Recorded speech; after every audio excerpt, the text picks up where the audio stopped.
জেলা প্রশাসকদের দায়বদ্ধতার অনেক ঘাটতি আছে মন্তব্য করে প্রধান বিচারপতি জুবায়ের রহমান চৌধুরী বলেছেন, শুধু সরকারের কাছে নয়, ডিসিরা সমাজ, রাষ্ট্র ও জনগণের কাছেও দায়বদ্ধ।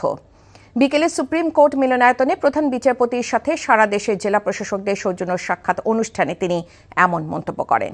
জেলা প্রশাসকরা সরকারের প্রতিচ্ছবি উল্লেখ করে তিনি বলেন, সরকারের চিন্তা চেতনা বাস্তবায়ন হয় তাদের মাধ্যমে।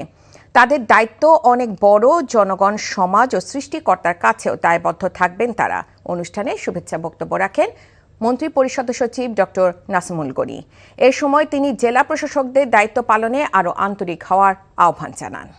আপনার দায়বদ্ধতা খালি সরকারের কাছে বা আপনার অথরিটির কাছে। আমি মনে করি একজন সরকারি কর্মকর্তা, বিশেষ করে আপনাদের মতো যারা অত্যন্ত দায়িত্বশীল পদে আছে, দায়িত্ব পালন করছে, তাদের দায়বদ্ধতা আমি মনে করি আরেকটু ব্যাপক, আরেকটু বিস্তৃত। এরকম আপনাদের দায়বদ্ধতা জনগণের কাছে, সমাজের কাছে, রাষ্ট্রের কাছে,